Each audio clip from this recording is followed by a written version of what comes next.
എങ്കിൽ കഴിഞ്ഞ കൊല്ലത്തെ മിനിഞ്ഞാന്നത്തെ കണക്ക് നോക്കുമ്പോൾ കഴിഞ്ഞ കൊല്ലത്തെ അപേക്ഷിച്ച് 4 ലക്ഷത്തിൽ കൂടുതൽ ആൾക്കാർ ഈ കാലയളവിൽ വന്നു കഴിഞ്ഞു.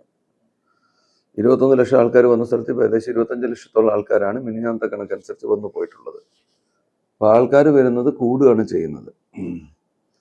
അപ്പോൾ അതനുസരിച്ച് ഇപ്പോൾ ഇനിയിപ്പോൾ അടുത്ത ഈ ക്രിസ്മസിൻ്റെ സമയത്ത് ഞാൻ നല്ല തിരക്ക് പ്രതീക്ഷിക്കുന്നുണ്ട്. അതനുസരിച്ചുള്ള സേനാവിന്യാസം നടത്തി കഴിഞ്ഞു. ഇത്രയും ആൾക്കാർ കാക്ഷിക്കുന്ന ദർശനമാണ് നിങ്ങൾ നേടാൻ വരുന്നത്. അപ്പം അതിന് കുറച്ച് കാത്തു നിൽക്കാൻ തയ്യാറായിട്ട് വരണം.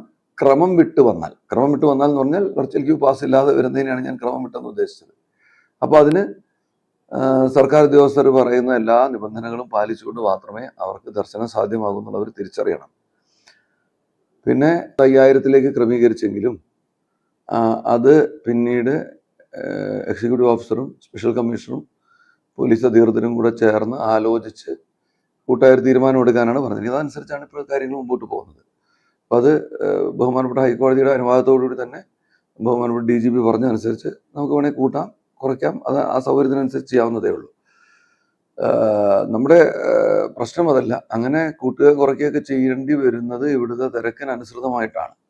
അപ്പം അങ്ങനെയുള്ള തീരുമാനങ്ങൾ ഞങ്ങൾ പറയുമ്പോൾ പൊതുജനങ്ങൾ പൂർണ്ണ മനസ്സോടുകൂടി അത് സ്വീകരിക്കാനും എല്ലാവർക്കും ദർശനം കിട്ടണം എന്നുള്ള നിർബന്ധ ബുദ്ധി വേണം എന്നുള്ളതാണ്.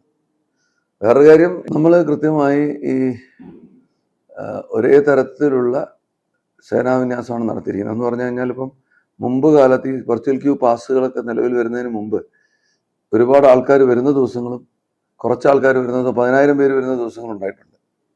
എന്നാൽ 2 ലക്ഷത്തിനടുത്ത് ആൾക്കാർ വന്നിട്ടുള്ള ദിവസങ്ങളും ഉണ്ടായിട്ടുണ്ട്. ഈ വെർച്വൽ ക്യൂ പാസുകൾ പ്രകാരം ക്രമീകരിച്ചതിന് ശേഷം നമുക്കുണ്ടായിട്ടുള്ളൊരു സൗകര്യം എന്ന് പറയുന്നത് എല്ലാ ദിവസവും ഏകദേശം ഒരുപോലെയാണ് ആൾക്കാർ വരുന്നത്. അതിനകത്തൊരു 10,000-ൽ 20,000-ൻ്റെ ഏറ്റക്കുറച്ചിൽ മാക്സിമം ചില ദിവസങ്ങൾ ഉണ്ടായേക്കാം എന്നുള്ളതല്ലാതെ ഒരുപാട് വ്യതിയാനങ്ങൾ വരുന്ന ആൾക്കാരുടെ എണ്ണത്തിൽ അവർക്ക് കൊടുക്കേണ്ടി വരുന്ന സൗകര്യങ്ങളും നമുക്ക് വരുന്നില്ല. അതുകൊണ്ട് നമ്മൾ ഒരേ തരത്തിലുള്ള സേനാവിന്യാസമാണ് ഇത്തവണ ക്രമീകരിച്ചിരിക്കുന്നത്. നമ്മൾ അതുകൊണ്ട് തന്നെ നമ്മൾ നിർദ്ദേശിക്കുന്ന എല്ലാ കാര്യങ്ങളും അനുസരിച്ചുകൊണ്ട് ഭക്തർ വന്നാൽ നമ്മൾ വേറൊരു പ്രശ്നം അഭിമുഖീകരിക്കാൻ തോന്നുന്നില്ല.